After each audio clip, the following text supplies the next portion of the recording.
अखिल भारतीय अंधश्रद्धा निर्मूलन समितीतर्फे लोणावळा येथे अंधश्रद्धा निर्मूलन समितीचे कार्यकर्ता कौटुंबिक स्वास्थ्य संवर्धन कार्यशाळा अखिल भारतीय अंधश्रद्धा निर्मूलन समितीचे राष्ट्रीय संघटक प्राध्यापक श्याम मानव यांच्या मार्गदर्शनात 26-27 ऑगस्ट जेन्स ट्रस्ट हॉल लोणावळा येथे घेण्यात आले। कार्यकर्त्यांच्या मनातील कुटुंबाविषयीच्या प्रश्नाचे उत्तर प्राध्यापक श्याम मानव यांनी दिले।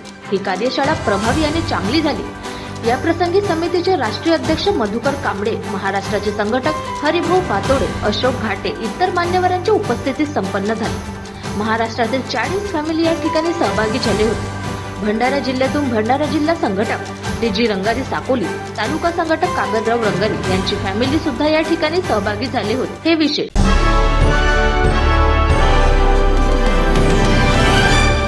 आताच ते वाढलाय हा खूप प्रश्न पडत चाललाय आम्हाला पालक म्हणून।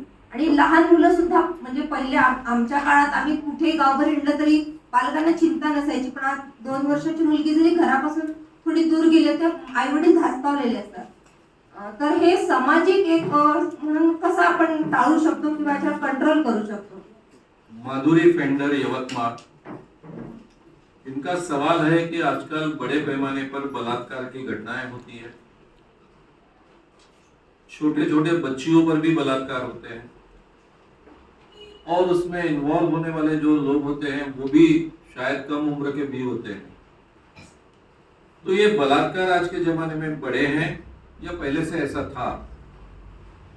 और इससे बचने के लिए हमने अपने बच्चों को किस ढंग से संस्कारित करें या उनको किस ढंग की जानकारी दें? बहुत महत्वपूर्ण सवाल है। बलात्कार क्यों होते हैं?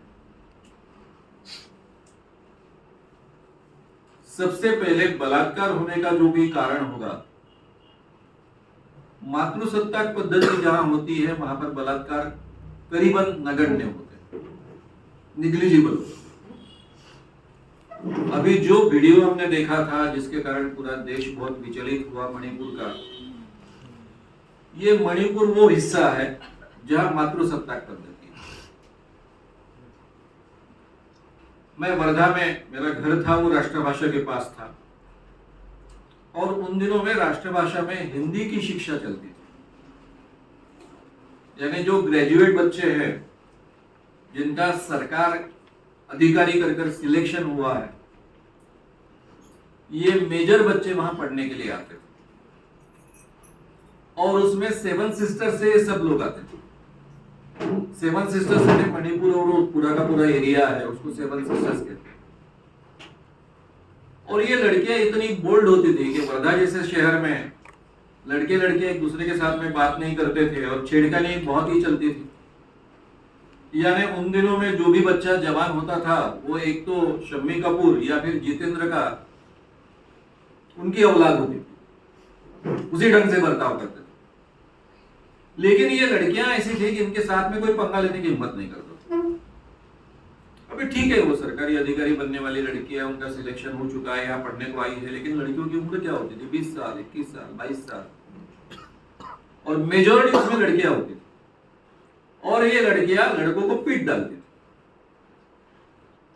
वहां पर बलात्कार नाम की कोई चीज नहीं होती।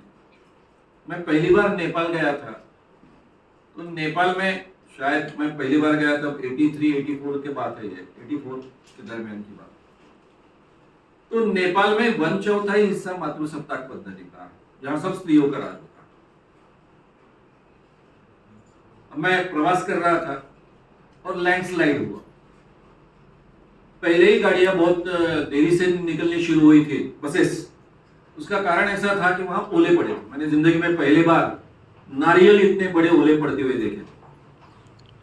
मुझे तो पता ही नहीं था इतने बड़े ओले हो सकते। इस कारण काफी गाड़ियां रुकी थी और फिर बाद में शुरू हुई। और वहां पर मैक्सिमम जो स्त्रियां थी वो स्कूल को पढ़ाने वाले टीचर्स थे। मैं जिस बस में मैं बैठा था उस बस में करीबन 60 लोग हो गए, तो 60 में से 45 स्त्रियां थी और 15 पुरुष लोग थे। इंडियन शायद मैं अकेला था उसमें। और बीच में लैंडस्लाइड हुआ और लैंडस्लाइड होने के बाद में दोनों तरफ से हुआ और गाड़ी बीच में। रात को 9 बजे समय तब हुआ था।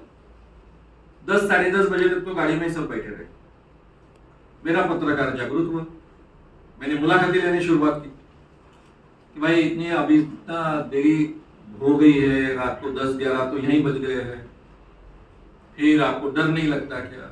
उन्होंने सवाल पूछा, डर किस बात का? मतलब कोई पुरुष आपके साथ में बलात्कार करे? बलात्कार क्या होता है? सब टीचर्स थी हैं स्कूल में पढ़ाने वाली, इसलिए हिंदी सब बहुत अच्छे ढंग से जानती। मैं पहली बार समझ रह गया कि इनको बलात्कार शब्द का मतलब मालूम है, लेकिन ये बलात्कार क्या होता है सवाल पूछ रही। हमारे नेपाल में कोई बलात्कार नहीं होता, ऐसा कैसा बलात्कार करे? उनकी वो जो निडरता मैंने देखी, रात को 10:30 बजे फिर वो थोड़ा सा जो ओले और पानी गिर रहा था सब वो रुक गया और सब स्त्रियां निकलने लग गई। रात को 10:30 बजे वो 3-4 किलोमीटर दूर रही थी, कोई 5-7 किलोमीटर, गाड़ी तो बीच में रुक गई थी। किसी का 15 किलोमीटर जाना है, किसी को 20 किलोमीटर, निकली एक नहीं वैसे। मेरे पास बहुत सामान रहता था, मेरा सामान उठाया चलो बोले। कहा इतना बड़ा सामान लेकर कहाँ चलो? बोले यहाँ रुकोगे तो 3 दिन भी गाड़ी हटने वाली नहीं, और कब ऊपर से आएंगे बड़े बड़े पत्थर, इसका भी भरोसा नहीं, यहाँ कोई रुकने वाला नहीं, ड्राइवर भी रुकने वाला नहीं, चलो। तो उन्हीं स्त्रियों ने सामान उठाया, निकले वो सब के सब, और कई किलोमीटर चलकर मैं एक जगह पहुंचा कि जहां मैं रुक सका। और वो तो कहाँ उनके तो बहुत दूर दूर तक उनके गाँव। तो रात को 2 बजे 3 बजे भी वो अकेली जाती है, लेकिन उनको कोई डर नहीं लगता, क्योंकि वहां पर कोई बलात्कार नाम की समस्या ही नहीं। फिर हमारे समाज में क्यों बलात्कार की समस्या है? उसके लिए हम माए बहुत बड़े जिम्मेदार, माए यानी टोटल माए। हमारे यहां पुरुष सत्ताक पद्धति है, पुरुष और स्त्री में भेद किया जाता है। बचपन से लड़कियों पर बलात्कार का डर उसके मन में बिठाया जाता है। फैक्ट ऐसी है कि किसी भी लड़की पर बलात्कार करना असंभव,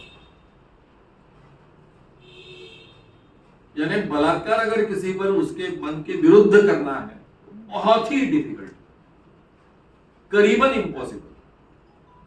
एक अमेरिकन केस के बारे में हमेशा कहा जाता है, सबने अपने मोबाइल चेक कीजिए। तो मित्रों,